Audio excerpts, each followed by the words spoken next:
안녕하세요. 오늘의 데일리 뉴스레터에 오신 것을 환영합니다. 1. 탈레반도 한국을 존중해야 한다. 2. 미국 또 한국만 제외 폭탄 발표. 3. 한 밀어낸다더니 중대경 실색. 한번 진실을 알아봅시다. 지금 이 순간 세계에서 가장 자유롭지 못한 국민들을 꼽으라면 아마 북한과 아프가니스탄을 꼽지 않을까 합니다. 북한이야 워낙에 뉴스에 자주 등장하는 단골 소재이기도 하지만 아프가니스탄은 최근 몇 개월 사이에 벌어진 일입니다. 미군을 쫓아내고 아프가니스탄을 장악한 탈레반은 자신들의 입맛대로 아프간을 장악해갔고 온갖 잔인한 수단을 동원해 시민들의 자유를 빼앗아버렸습니다. 그래서 이런 지옥에는 살 수 없다고 생각한 시민들이 그토록 외국으로 탈출하고 싶었는지도 모르겠습니다. 그런데 탈레반이 거의 모든 외국 대사관, 기업, 단체들을 싸그리 쫓아냈으면서도 유일하게 계속 남아달라, 우리를 좀 도와달라 면서 사무실을 찾아와 특별히 부탁한 한국 단체가 있습니다. 왜 그랬던 것일까요? 지난 8월 말 전해진 미군의 아프가니스탄 철수 소식은 전 세계에 엄청난 충격을 주었습니다. 미국은 2001년 오사마 빈 라덴을 비호하는 탈레반을 모조리 쓸어버리겠다며 침공한 아프가니스탄에서 20년 만에 손을 떼겠다고 선언했었죠.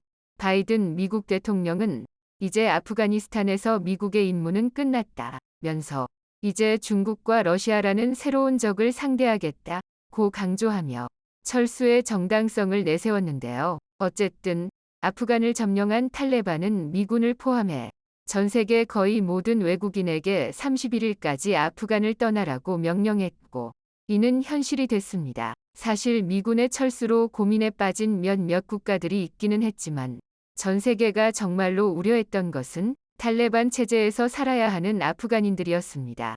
아프가니스탄이 세워진 이후로 아프간은 아이러니하게도 그 지형적인 장점 때문에 단 한 번도 편안했던 날은 없었으니까요. 중앙아시아, 남아시아, 중동을 잇는 전략적인 요충지인 관계로 1800년대부터 2021년까지 늘 강대국들의 싸움터였습니다. 영국과 러시아가, 미국이 그리고 이제는 탈레반까지 매일을 두려움을 안고 살아야 했던 사람들이 바로 아프간 국민들인데요. 그런데 그들을 더욱 아프게 했던 것은 늘 먹을 것이 충분치 않다는 점이었습니다. 늘상 다른 나라 군인들이 싸우는 모습을 지켜봐야 했기 때문에 맘 놓고 농사를 지을 수 없었을 뿐 아니라 설사 농사를 짓는다 하더라도 사막이라는 특성상 제대로 된 농사는 기대도 할 수 없었는데요. 그런데 이 아프가니스탄에게 회망을 보여준 한국인 한 명이 있습니다. 아프가니스탄이 탈레반의 손에 떨어진 지 3달 후 서울에서는 한나이 찌긋한 노신사 한 명이 제33회 아산상 사회봉사상을 수상합니다. 그의 이름은 권순영, 영양과 교육 인터내셔널 NEI 위 대표입니다. 그런데 그가 이 상을 수상한 후 남긴 수상 소감이 특별했는데요. 탈레반이 장악한 아프가니스탄의 현재 상황이 좋지 않지만 그들이 우리가 진행하는 사업만큼은 지지해주고 있습니다. 수많은 비정부기구가 아프간을 떠났지만 NEI는 끝까지 남아 난민을 돕고 있는데 탈레반 경찰이 직접 사무실을 찾아와 처지가 딱한 사람들을 도와달라면서 격려해줬죠. 라고 말했습니다. 도대체 그가 하는 일이 어떤 일이길래 탈레반 경찰이 사무소까지 찾아와 계속 남아도 좋다고 격려했던 것일까요? 국제통화기금 IMF 기준 세계 최빈국 아프가니스탄은 강대국들의 끊임없는 충돌로 맘 편히 농사를 지을 수 없었는데 유일하게 수익성이 높은 식물 하나를 찾았습니다. 양귀비인데요. 사람을 환각에 빠지게 하는 약의 한 종류인 이 식물은 아프가니스탄에서 재배할 수 있는 손에 꼽히는 고수익 식물이면서 아프가니스탄에서만 잘 자라는 특이한 성질을 가졌습니다. UNODC, 유엔범죄사무소에 따르면 2015년 기준 아프가니스탄은 전 세계 생산량의 90%를 차지하는 국가입니다. 그리고 막대한 물량을 무기로 수급과 가격까지 조절하는 제2위 석유 수출국 기구 오펙이라고도 불리죠. 하지만 막대한 수익을 얻었을지는 모르겠으나 삶의 무게에 지친 아프간인들도 점차 이 약에 손을 대기 시작했고 인구의 약 10%가 중독되어 삶은 더 핍박해지고 기아 문제는 해결되지 않았죠. 아이 5명 가운데 1명은 5살도 되기 전에 세상을 떠나고 평균 16살에 결혼해 6명이 아이를 낳는 여성 가운데 일부는 아이의 얼굴도 보지 못하고 세상을 떠났습니다. 가장 큰 문제는 역시 영양실조였죠. 이런 사실이 너무나 안타까웠던 한 한국인이 사비를 털어 아프가니스탄으로 날아갑니다. 바로 권순영 대표인데요. 그가 아프간인들을 위해 제시한 농작물이 바로 콩입니다. 고려대학교를 졸업하고 미국으로 유학을 떠난 그는 UC 데이비스와 오하이오 주립대학교에서 식품생화학 석박사 학위를 취득했는데 1986년 세계 최고의 식품회사 네슬레에서 콩을 이용한 의료식품 개발을 담당했었습니다. 이 경험을 살려 영양과 교육 인터내셔널 NEI를 설립하고는 아프가니스탄 수도 카불에 NEI 사무소를 냈죠. 무작정 아프간으로 달려가서 그는 정부 지도자들에게 아프간의 가난과 배고픔을 해결하려면 반드시 콩을 재배해야 한다며 설득했습니다. 다음번 영상에서 이에 대해 자세히 다뤄보기는 하겠지만 사실 전 세계에서 생산되는 모든 콩의 원산지는 한반도입니다. 즉, 수천 년간 인류의 영양원이자 생명을 유지해준 콩이 한반도에서 전 세계로 퍼져나갔다는 뜻이죠. 한국이 원산지이다 보니 한국에서는 콩, 쑥, 과, 보리, 맥, 도 구분 못하는 바보라는 의미로 쑥맥이라는 단어를 쓰고 콩을 가득 실어 나르던 강이라 하여 두만강이라는 이름이 생겼고 전 세계에서 유일하게 콩을 키워 콩나물을 만들어 먹는 민족이기도 합니다. 좀 더 볼까요? 콩의 원산지는 좀 더 자세히 말하면 옛 고구려 영토인 만주 지방이 콩의 원산지인데 이 지방에서 약 5,000년 전부터 콩을 재배해 전 세계로 퍼져나갔습니다. 북한의 회령 유적지에서는 고조선 유물과 함께 콩, 팥, 기장 등이 함께 출토되었는데 한반도가 콩의 원산지라는 사실은 1920년대에 증명되었습니다. 미국의 모스와 도세트은 동양식물탐험 원정대를 구성해 한반도로 건너와 콩을 수집해 갔는데 총 4,471점의 콩 중에서 한국에서 3,379점, 일본에서 579점, 만주에서 517점을 채집했습니다. 식물의 원산지를 추정할 때는 그 변이종이 얼마나 많은 출현했느냐를 기준으로 하는데 한반도에서 3,379점의 변이종이 발견됐다는 것은 한반도가 원산지라는 점을 증명해주죠. 이 두 명의 학자 역시 조선에서 모은 자료와 사진만으로도 훌륭한 책을 쓸 수 있을 정도라고 보고서에 기록하고 있기도 합니다. 그런데 이 콩은 어마어마한 단백질을 품고 있습니다. 1. 2차 세계대전 당시에도 전쟁터에서 먹을 것이 부족해지자 각국은 콩가루가 섞인 밀가루나 콩가루빵, 콩꼬리, 콩죽 등을 배급해 병사들의 생명을 보존하기도 했죠. 어쨌든 그의 이러한 정성에 감동한 아프간 정부는 그에게 30에이커, 약 37,000평을 99년간 무상으로 임대해 주었고 그는 5개 이상의 종자를 가져가 수차례 시험 재배를 거친 끝에 척박한 아프간에서 생존 가능한 종자를 찾아냈습니다. 드디어 2004년 한 개 주에서 5에이커의 콩 시험 재배를 성공적으로 마쳤고 2005년에는 12개 주의 콩을 심었습니다. 그리고 올해는 아프가니스탄 전체 34개 주 가운데 30개 주가 콩을 심고 있다고 하는데요. 물론 사막이 많은 아프가니스탄에서 식물을 재배하는 것은 쉬운 일은 아닙니다만 콩은 달랐습니다. 아프가니스탄의 기후와 토양에 딱 맞는 총자를 재배하기에 적합했는데 생산이 시작된 이후로 피골이 상접했던 아이들의 볼에 살이 오르기 시작했고 영양실조로 출산 중 사망하던 산모들의 수가 급격하게 줄었습니다. 왜냐면 영양실조의 가장 큰 원인은 단백질 부족인데 콩은 소고기 25%, 나닭고기 22%, 달걀 13%와 달리 40% 가까운 단백질을 함유하고 있으니까요. 여러분들도 두부를 만들고 남은 비지라는 것을 비지찌개 한 그릇이면 밥 한 그릇 뚝딱 할 정도로 훌륭한 식재료죠. 그런데 이 비지의 국제적 명칭은 일본어 오카라인데 아프가니스탄에서는 비지라고 부릅니다. 이 척박한 아프가니스탄 땅에 처음으로 콩을 심은 사람이 바로 한국인 권순영 대표이기 때문이죠. 아프가니스탄에 처음으로 콩을 재배해 가난으로 고통받는 이들을 살린 권순영 대표의 NEI는 잔인하기로 둘째가라면 서러운 탈레반에게도 예외였습니다. 2003년, 즉 미국이 아프가니스탄을 침공한 2년 뒤부터 아프간으로 건너간 그는 탈레반의 입장에서는 자칫 미군의 뿌락치로 보일 수도 있었습니다. 그가 한국인이기는 하지만 미국에서 석박사를 취득한 연결고리가 있었으니까요.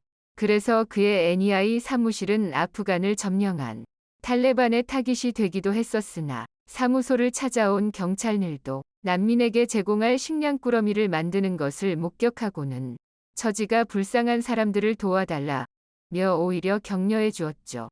이전에도 수없이 많은 경찰 조사와 불신 검문을 받기도 했으나 그때마다 좋은 일 한다. 계속해서 아프간에서 훌륭한 일을 해달라며 되려 그에게 부탁을 해왔다고 하죠.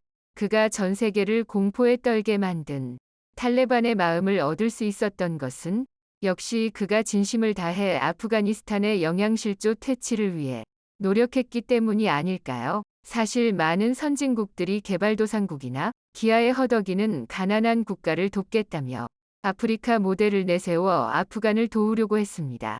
막대한 자금을 쏟아부으며 아프리카처럼 도와주겠다고 선언했지만 대부분 실패했죠. 권순영 대표는 아프가니스탄은 민족적 자긍심이 아주 높은 나라다.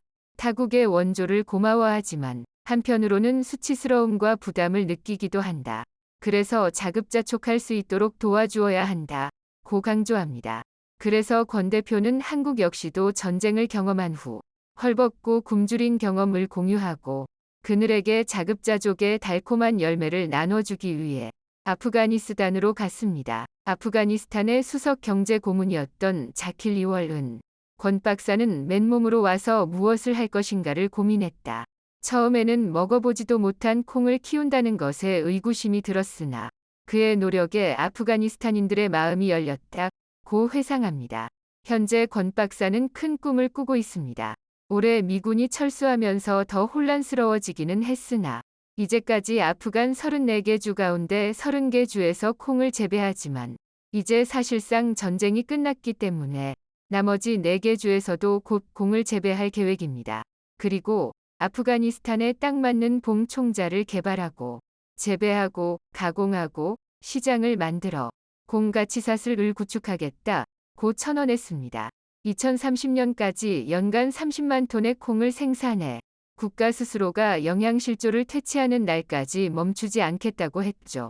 그의 이러한 자리명 영양실조 퇴치 모델은 다른 국가들도 큰 관심을 보입니다.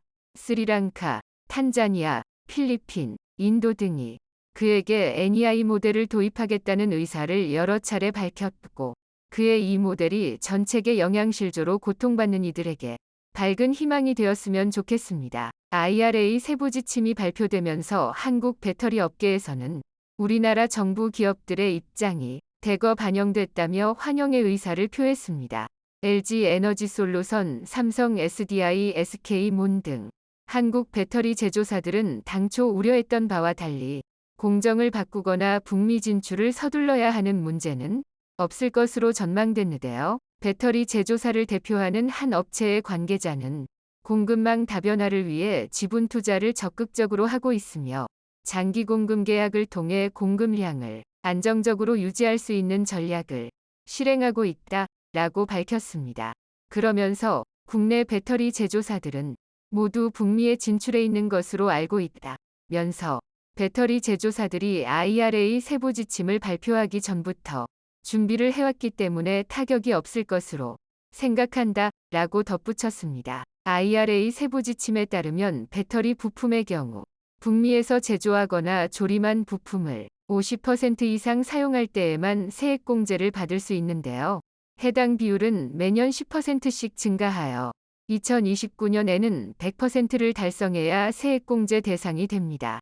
LG 엔솔, 삼성 SDI, SK온 등 국내 배터리 제조사들은 설립할 예정이기 때문에 해당 지침이 문제가 되지 않는다는 입장입니다. LG 엔솔의 경우 GM과 합작해 설립한 공장 3개 중 1기와 2기를 가동 중이고 2023년 생산량이까지 증가할 것으로 보고 있는데요. 업계에서는 3개 공장을 모두 가동하면 LG 엔솔의 북미 지역 생산 능력이 연간까지 증가할 것으로 전망했습니다. 또 LG 엔솔은 최근에 미 애리조나주에 7조 2천억 원을 투자해 북미 최대 규모의 공장을 설립했습니다.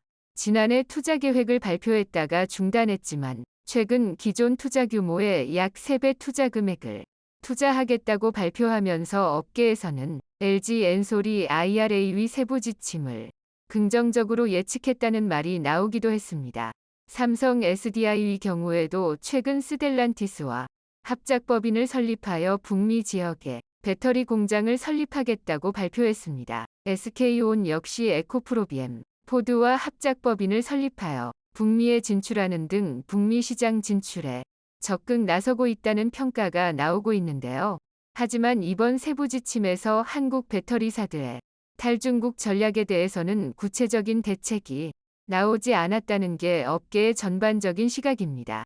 IRA에 따르면 중국이 우려 국가로 지정되면서 배터리 부품의 경우 2024년부터 중국산 제품을 사용할 경우 보조금 지급 대상에서 제외되는데요. LG 엔솔의 2022년 4분기 실적 설명회 자료에 따르면 2023년 예상 배터리 생산량은 폴란드와 북미를 합친 것보다 중국에서의 생산량이 더 많은 상황인데요. 삼성 SMI 역시 20개의 종속기업 중 중국에 위치한 3개의 법인에서 배터리를 생산하는 등 중국 의존도가 높은 편이라는 분석이 나왔습니다. 하지만 업계는 향후 중국 의존도가 높은 기업들은 리스크가 크겠지만 이번 세부 지침 발표로 일단 국내 배터리 제조사들이 한숨 돌릴 수 있게 됐다고 평가했습니다. 또 다른 배터리 업체의 한 관계자는 IRA 세부 지침 발표로 광물 및 부품 규정이 명확해져서 업계 내 불확실성이 다소 해소되었다고 보고 있다면서 이후에는 미국 움직임을 예의주시하며 원자재 공급망 다각화 노력을 할 것이다 라고 밝혔습니다. 미국 IRA 인플레이션 감축법의 세부사항 발표를 앞두고 국내 배터리 제조 관련 업체들은 신중한 모습을 보이고 있는데요. IRA는 지난해 8월 미국에서 시행된 법으로 친환경 에너지를 생산하거나 활용하는 기업들에게 보조금을 지급하는 것을 골자로 하고 있습니다. 이 법에 의하면 미국에서 친환경 전기차를 구입하면 한 대당 최대 $7,500의 지원금을 지급합니다.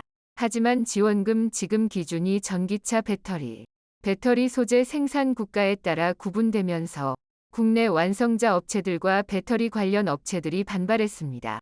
지난해 미국 정부는 법안을 완화했고 IRA 세부사항에 따라 국내 배터리 소재 업체들의 북미 시장 점유율이 결정될 것으로 예측되면서 업계는 신중한 모습을 보이고 있습니다.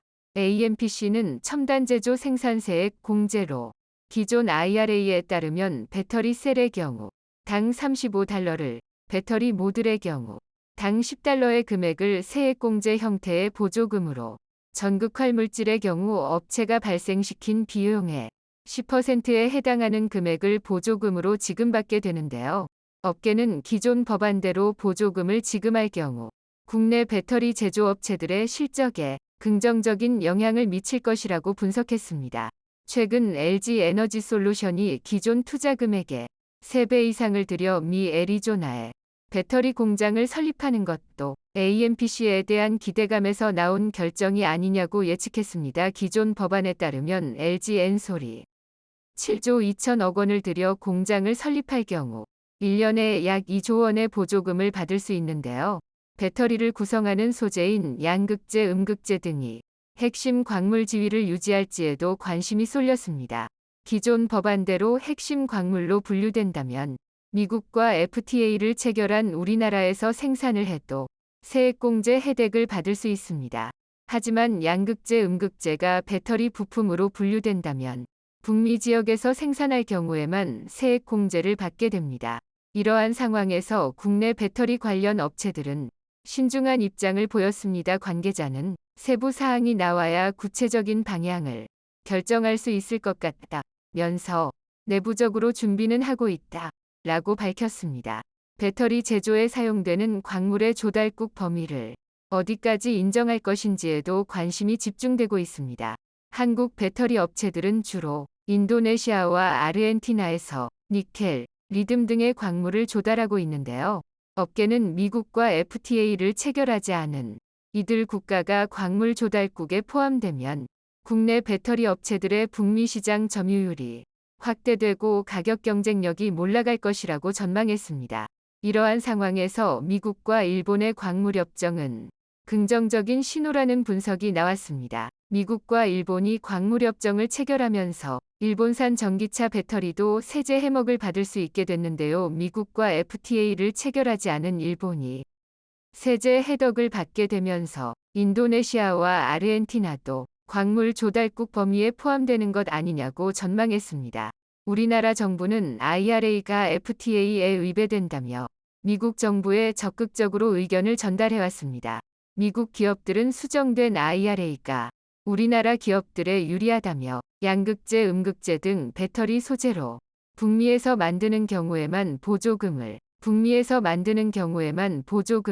둘의 주장이 첨예하게 대립하는 상황에서 IRA 세부 사항에 귀추가 주목되고 있었기 때문입니다.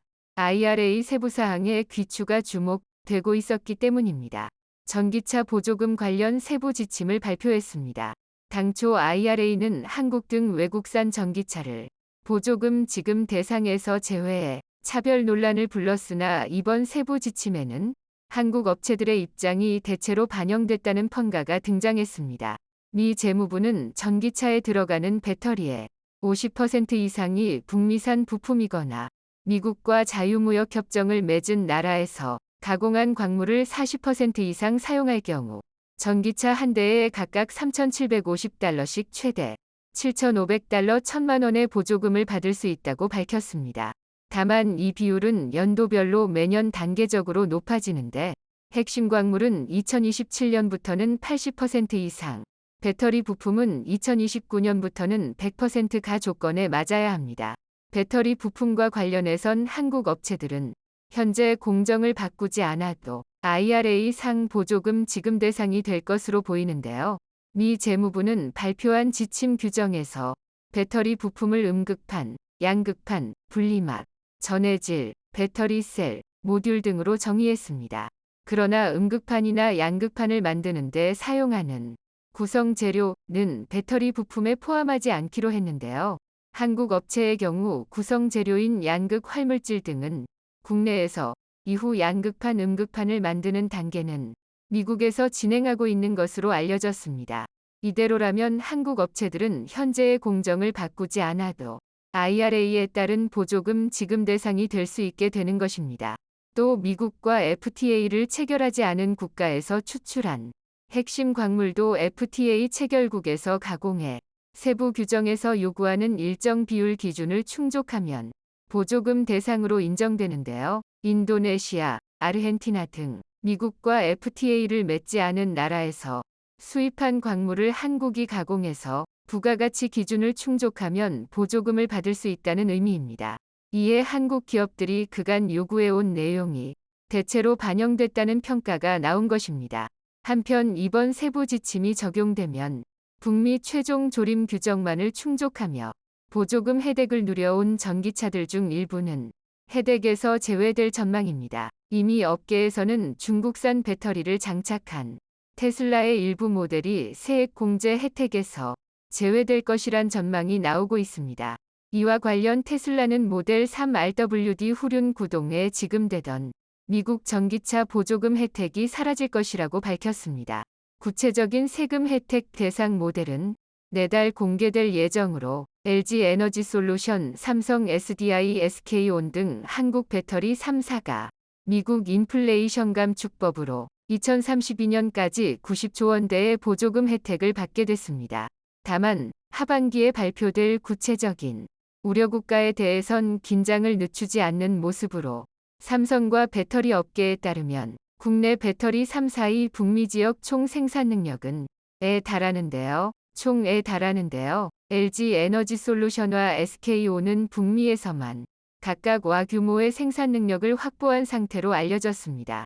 삼성 SDI는 스텔란티스와의 합작법인으로 를 확보했는데 여기에 제너럴 모터스 합작 공장이 성사될 경우 최대 위 생산 능력이 더해져 총을 갖출 것으로 업계는 보고 있습니다. 한국 배터리 기업들은 앞다퉈 북미 시장에 진출한 덕분에 IRA 첨단 제조 생산세액 공제 혜택을 받게 됐습니다. AMPC는 미국에서 배터리셀을 생산할 때 1kWh 당 35달러, 배터리 모듈은 추가 10달러의 보조금을 지급하는 제도입니다. 이에 따라 삼성은 342 AMPC 위 보조금 규모가 90조 원대에 달할 것으로 추산했습니다. 향후 다른 완성차 업체들과의 험업이나 공장 증설이 진행될 경우 보조금 수준은 더 늘어날 것으로 전망되는 것입니다. 다만 중국 광물 의존도를 줄이는 숙제가 변수가 될 것으로 전망되었습니다. 미국 정부가 중국과 관련된 해외 우려 기업으로부터의 배터리 부품과 핵심 광물 수금을 금지하거나 엄격한 기준을 적용하는 조항들을 당장 내년부터 적용할 예정이기 때문입니다. 배터리 업계 관계자는 해외 무료기업 규정에 대한 가이드라인은 올해 하반기에 발표하는 것으로 알고 있다며 하반기 가이드라인을 봐야겠지만 현재 수산화리듬, 탄산망간, 황산 코발트, 인조흑연 등에 대한 중국 의존도가 높아서 공급망 다변화에 더 속도를 내야 한다고 밝혔습니다. 이 와중에 삼성 SDI가 지난해 유럽과 미국의 연구개발 연구소를 잇따라 설립한 데 이어 올해 중국에도 R&D 연구소를 설립하며 글로벌 R&D 역량 강화에 나선다고 밝혔습니다. 삼성 SDI는 중국 상해의 SDI R&D 차이나를 설립했다고 밝혔습니다. 앞서 지난해에는 독일 뮌헨의 SDI R&D 유럽을, 다음은 미국 보스턴의 SDI R&D 아메리카를 각각 설립한 바 있었습니다. 삼성 SDI는 유럽, 미국, 중국 등 해외 주요 거점에 연구소를 설립함으로써 글로벌 R&D 네트워크 구축을 완료했다고 강조했습니다. 지역별로 특화된 배터리 공법 설비, 차세대 전지, 소재 기술 등 각 국가별 강점 기술들을 조기에 확보해 초격차 기술 경쟁력을 강화할 수 있게 됐다는 설명이었습니다. 미국 또한 이러한 삼성의 독자적인 플랫폼의 보조금 기준을 완화해 줄 수밖에 없었을 것이라는 해석이 등장했는데요. 삼성 측은 중국의 무수대학 연구기관과 협력 네트워크 강화를 통해 특화 기술을 확보하고 업체 동향을 파악, 연구소 내 배터리 소재 검증, 랩을 구축해 신규 기능성 저가 소재 발굴 검증에 나선다는 계획을 밝혔으며 또한 앞으로 대학들과 산학협력 과제를 수행하고 자체 핀과 인프라 구축 등을 통해 신소재 발굴에도 박차를 가할 방침이라고 설명했습니다. 삼성 SDI는 업계 최고 수준의 연구개발비를 투자하며 미래 성장 동력인 차세대 배터리 기술 개발에 집중하고 있습니다. 지난달 공시된 삼성 SDI 사업보고서에 따르면 지난해 삼성 SDI 위 연구개발비는 1조 764억 원으로 역대 최대치를 기록했습니다. 또한 삼성 SDI는 서물대, 포스덱, 카이스트 등 국내, 해외 유수의 대학들과 배터리 인재 양성 협약을 체결하고 국내 박사금 인력을 대상으로 테크 앰퍼샌드 커리어 포럼을 개최하는 등 2030년 글로벌 톱티어 회사 목표를 달성하기 위한 미래 우수 인재 확보와 양성에 총력을 기울이고 있어 미국도 이를 무시하지 못할 것이란 분석이었습니다. 러시아 시장을 장악했다던 중국 자동차 업체들이 현대차 때문에 크게 놀라고 있어 화제입니다. 러시아에서 철수 위기에 빠졌다던 현대차 공장이 엄청난 반전 카드를 꺼내 들었기 때문입니다. 게다가 중국산 신차는 절대 못하겠다며 한국산 차를 찾는 놀라운 현상까지 나타나 중국 언론까지 이를 집중 보도하며 놀라움을 표하고 있습니다. 지금까지 러시아에 자산을 남겨놓은 자동차 업체는 현대차 그룹과 폭스바겐 정도가 있습니다. 현대차는 연 생산 20만 대 규모의 상트페테르부르크 공장을 보유하고 있으며 3년 전에는 GM 러시아 공장을 인수해 규모를 더 키워왔습니다. 인수했던 GM 공장에서는 다목적 차량 스타리아를 시작으로 투싼과 펠리세이드를 생산하기 위해 대대적인 정비를 추진하기도 했죠. 이를 위해 약 6,200억 원을 들여 공장을 리모델링했던 것입니다. 하지만 지난해 3월 전쟁으로 현재까지 개점 유업 상태에 빠져 있습니다. 2,000명이 넘던 직원들은 지난해 말부터 정리해고 절차에 들어간 상태입니다. 현대차 그룹은 러시아에만 계열사 포함 18개 법인을 두고 있습니다. 러시아에 남겨놓은 총자산 가치는 약 2조 6천억 원 정도입니다. 철수를 한다면 이들 자산 가운데 상당 부분은 매몰 비용으로 처리될 수 있습니다. 현대차는 르노, 닛산, 포드처럼 자산을 헐값에 넘기지는 않겠다는 계획을 세워왔습니다. 최근 닛산 자동차가 러시아 현지 업체에 매각됐으며 르노그룹 또한 지난해 5월 지분 100%를 모스크바 시정부에 매각한 바 있습니다. 이런 상황에도 러시아는 현대차를 절대 놓치지 않으려 했습니다. 푸틴은 2010년 총리 시절 상트페테르부르크 현대차 공장 준공식을 찾아 시운전을 했을 정도로 공장 유치에 각별한 애정을 쏟아왔습니다. 현대차 또한 지속된 위기에도 뚝심으로 버텨왔던 상황입니다. 2014년 크림반도 강제 합병에 따른 서방의 경제 제재 상황에서도 끝까지 러시아 시장을 놓지 않았습니다. 루블화 가치 폭락으로 구매력이 떨어졌던 상황에서도 말입니다. 정몽구 명예회장은 2016년 상트페테르부르크 공장을 방문해 러시아 시장에 다시 기회가 올 것이므로 어려워도 포기해선 안 된다는 언급을 했습니다. 그 결과 현대차 그룹의 러시아 점유율은 28%대까지 올라섰으며 이는 르노 7.9%, 토요타 5.9%, 닛산 3% 등을 모두 합친 수치보다도 높았습니다. 러시아의 연간 자동차 시장 규모는 157만 대 정도로 한국과 비슷합니다. 하지만 이번 전쟁은 현대차와 기아가 러시아를 떠나야 할 만급 충격적인 상황이 됐습니다. 삼성폰과 현대차의 빈자리는 중국 샤오미와 지리차가 메워왔습니다. 지난해 러시아 시장에서 중국 자동차 판매량은 7% 증가한 12만 대를 기록했고 현대차 그룹은 28%에서 현재 5%까지 하락해 있습니다. 러시아도 어쩔 수 없이 중국 차를 수입한 상황인데 중국 업체들은 신규 판매 대리점을 480개나 늘리며 공격적인 행보를 보이고 있습니다. 지난해 중국산 자동차의 러시아 시장 점유율은 37%에 달했습니다. 이는 종전 대비 4배가량 확대된 것입니다. 이에 중국 매체들은 러시아와의 경제 무역이 2천억 달러를 돌파하고 자동차부터 공작기계까지 러시아 시장 공백을 적극 메우고 있다는 보도를 했습니다. 중국은 13년 연속 러시아의 최대 교역 상대국을 유지하고 있습니다. 그런데 이번 전쟁 상황을 이용해 삼성이나 현대차가 장악했던 휴대폰과 자동차 시장까지 빼앗으려 하고 있습니다. 러시아 스마트폰 시장 1위였던 삼성은 35% 점유율을 보였지만 현재는 거의 0%까지 떨어져 있습니다. 그럼에도 러시아인들은 카자흐스탄 등 주변국에서 스마트폰 병행 수입 등으로 삼성 제품을 사용하기 위해 안간힘을 쓰고 있습니다. 게다가 러시아에서 신차 판매가 3분의 1로 줄어들었을 정도로 중국산 신차는 도저히 못하겠다는 여론이 퍼지고 있습니다. 지난해 러시아 신차 판매량은 68만 대로 전년 대비 60%가 급감했습니다. 판매액 또한 52% 감소하면서 1조 5천억 루블, 25조 원에 그친 상태입니다. 이런 상황에 러시아에서 들려온 소식은 중국을 경악해 했습니다.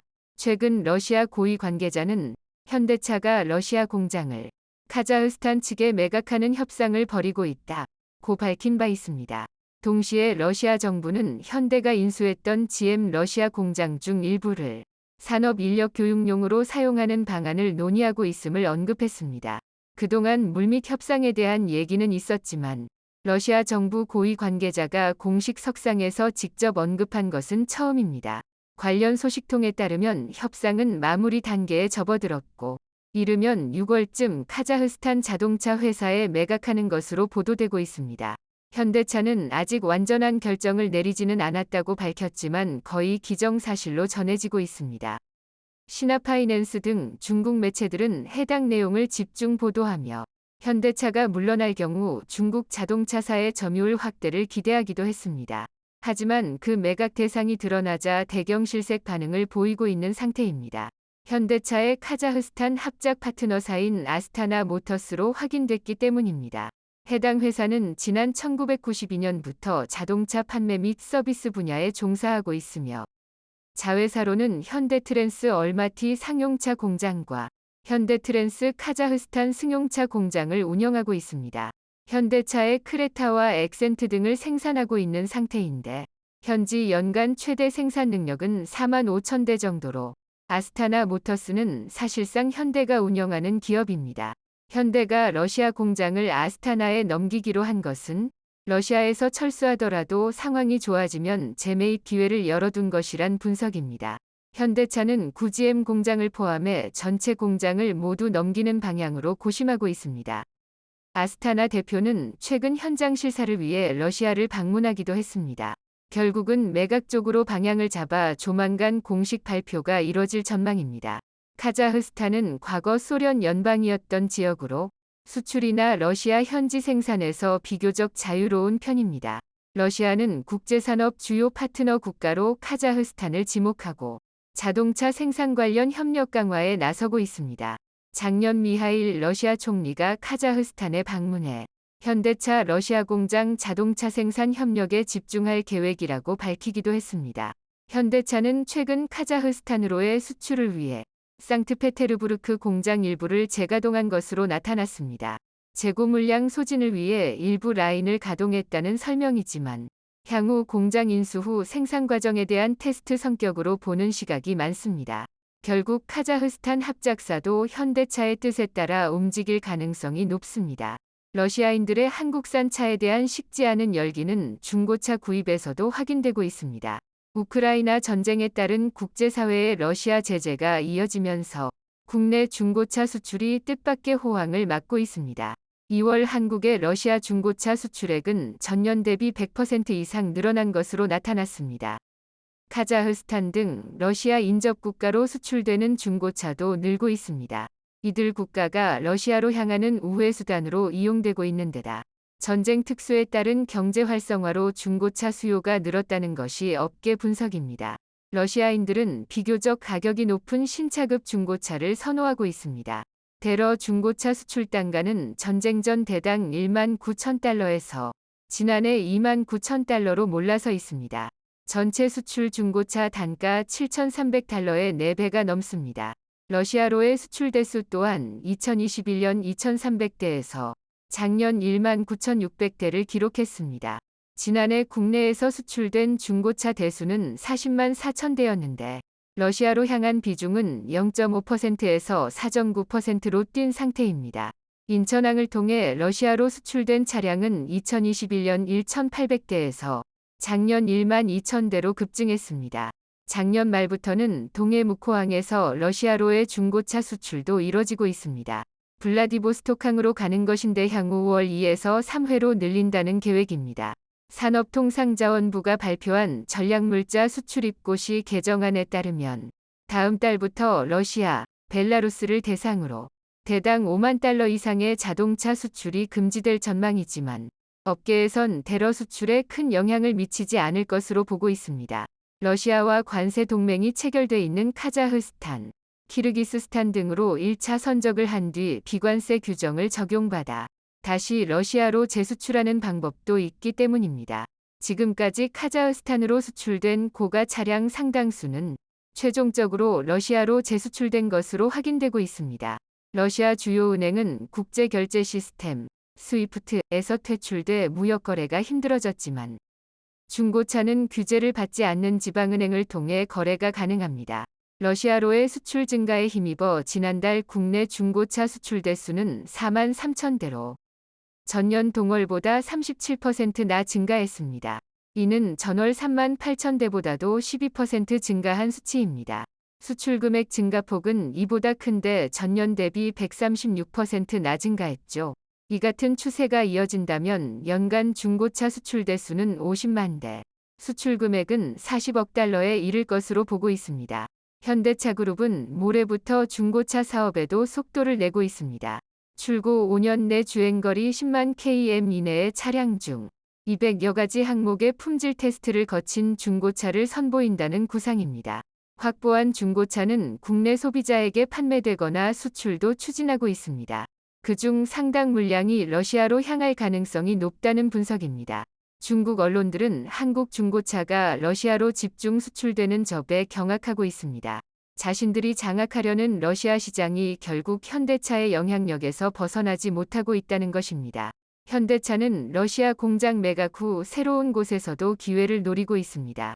러시아 부진을 만회하기 위해 인도 시장을 확대하고 있는데 러시아에서와 마찬가지로 이곳에 있던 GM 공장 인수를 추진하고 있습니다. GM은 2017년 인도 시장에서 철수했으며 2020년 10월부터 가동이 중단돼 있습니다. 약 13만 대 정도를 생산할 수 있지만 현대차의 질주에 밀려 철수를 결정한 것입니다. 지난해 중국 창정자동차가 이를 인수하려 했지만 결국 무산되기도 했습니다. 현대차는 1998년 인도 시장에서 생산 공장을 가동한 이후 현지에서 외국 완성자 공장 인수를 추진하는 건 이번이 처음입니다. 인수 성공 시 인도에서의 생산 능력은 90만 대 수준으로 늘어납니다. 국내 자동차 수출은 역대 최고치를 보이고 있습니다. 자동차 56억 달러의 부품까지 하면 76억 달러를 수출한 상태입니다. 이는 우리나라 총 수출 501억 달러의 15%를 차지했습니다. 게다가 러시아에 대한 현명한 대비와 인도 시장 장악은 향후 더 큰 매출로 이어질 것이란 분석입니다. 영상이 도움이 되셨다면 구독과 좋아요 부탁드리며 오늘도 감사합니다. 최고로 멋진 하루 보내시길 바랄게요.